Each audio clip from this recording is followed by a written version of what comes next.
Oh yeah. That's perfect size. Beautiful there. catfish. Yeah, it is. Yep.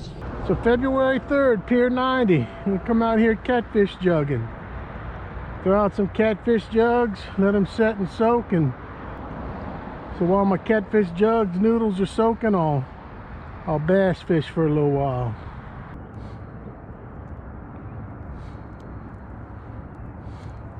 Put cut mullet on my circle hook, make sure the tip's clear. Slide my weights down to this end. Make sure my leader's untangled, and then set it out to where it floats horizontally like that. All we do is bass fish for a while and wait for the fish to bite. Need at least one fish on a jug to do a jug fishing video. Probably need to put them out overnight to really do anything. A long time, but I finally got one. Oh, nice bass too. Get him in the boat, get him in the boat. Yes sir, finally. All right. Oh, that's a pretty bass. That's a real nice one. Yummy, yummy. Bass in the boat. All right. Not a skunk. Not a skunk. That was a nice fish. I thought I had a bump earlier coming the other direction. I turned around, chucked in there, and got that one. Woohoo. Shit. They turning on now, boys. That's another nice one. Shoot.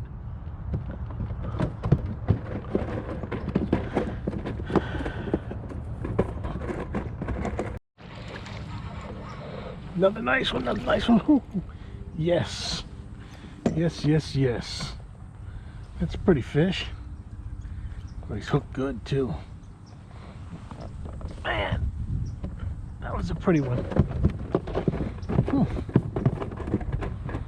Well, we crawled that one a lot slower on the bottom. A lot slower on the bottom.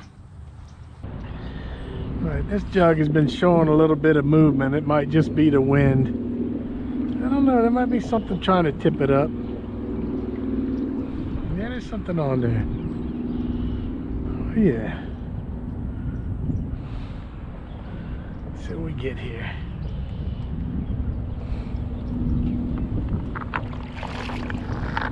Oh yeah, nice little cat. Nice little cat. That's what we're after. All right. We did get one fish so far. One pretty little blue cat. Oh, this is a channel. All right. That's how my jug's supposed to work. That's a nice eating channel cat right there. Charlie was hollering and said I had one on the jug up here. It is bobbing. Let's go see what we got. Something pulling on it.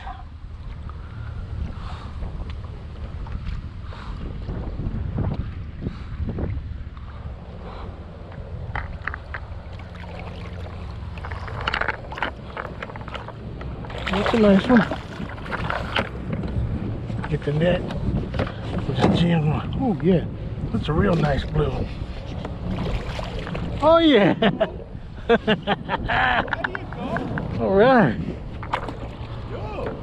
Real nice one. That's a nice day. Look at that. Yeah, that's some good fillet there. See if I can get the hook out of his mouth. And well, one thing about this one, he wasn't going to come unhooked. No. That's a nice one. Let's see. Oh yeah. Oh yeah. That's perfect size. Beautiful there. catfish. Yeah, it is. I'm gonna leave him in my net till I put him in the ice chest. Yeah. do a Richard, huh? Beautiful. That was worth doing. It was. I got one other nice one. Oh, good for you. All right. Watch your face. Don't be slow. Yeah. Man, when it decided to blow, it's blowing. Woo-wee. I just picked up all my pool noodle jugs and had a blast running them. Only caught 2 catfish, but that's okay. Sure enjoyed it. Well, I wanted to make some jug pool noodles and fish them out of the kayak and see how many I could carry. So I took 14 today. It looks like I could probably realistically carry about 20. So make up a few more. So jug fishing out of the kayak. I put out 14 baits of daylight and I ended up catching 2 nice channel cats by noon. So not a bad day. Caught 3 bass, throwing a watermelon worm while I was waiting on hits on the jugs. So all in all, a good day fishing at Pier 90.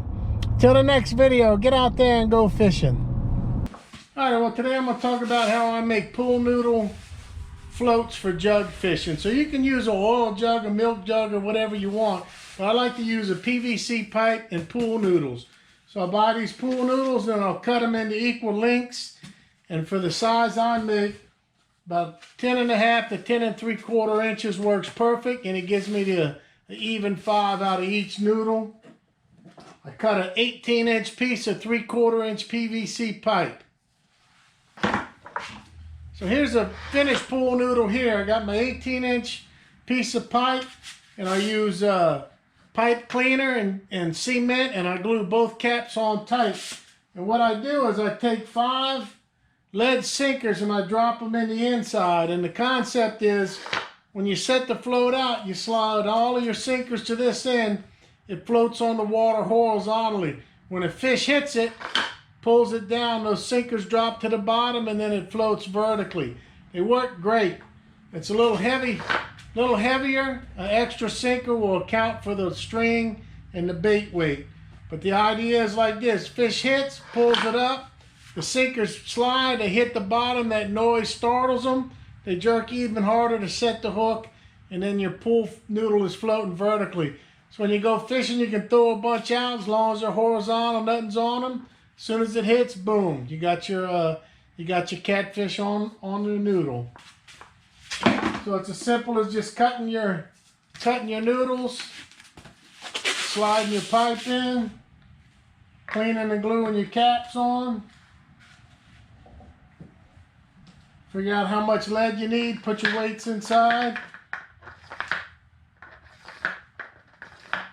And then cleaning and gluing your other cap on, and there you go. There's your pool noodle. See, a lot of people will put a pad eye, bolt, drill holes in it, all kind of stuff. I don't like to do that. I like the extra flotation of a sealed tube.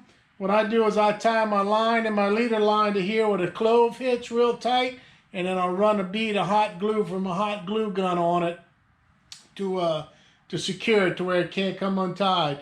Then anytime I want to change a line or leader or whatever, all I got to do is cut the line, cut the hot glue, peel it off, and I'm ready to go. So once you got them all done, this is a setup here. Got a 10-ounce sinker on it, and then got about 10 foot of line, and I got my leader, about 18 inches to 2 foot of leader. So that's simple. It's tied on here with a clove hitch, a little bead of hot glue to keep it in place. They'll last for years if you take care of them, keep them out in the sun and all. Once you're done, you're picking them up for the day, you just take and wrap them up. All right, whenever I'm running these pool noodles, I like to use a tarred nylon line. And I like to use a circle hook. Anytime I'm catfishing, I like to use circle hooks. Whether it's rod and reel in the river, jug lines or whatever, let them hook themselves. So this is a 5/0 Eagle Claw circle hook. So whenever I tie my circle hook onto my tarred line, I like to use a snell knot. And you want to come in from the front of the eye by the circle hook.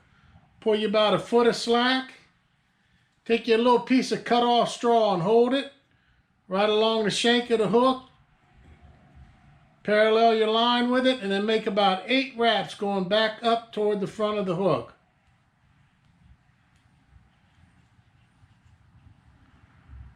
Once you made your 8 wraps, slide your line in through the straw out the bottom. Just like this. Then you can start pulling the straw out and tightening up the loops. And you want to keep them loops nice and uniform as you tighten them up on the hook.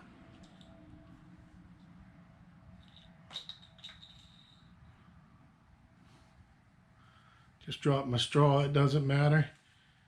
You can't get much more of a tighter knot than that. A stronger knot with about 8 wraps around the hook. The harder the fish pulls, the tighter that knot gets. And the reason why you want to come in from the hook side of the eye is with a circle hook with a snell. When it pulls, that's going to roll that point to the lip of the fish. Then I'll take and I'll put one overhand knot at the very end so it doesn't fray and come undone.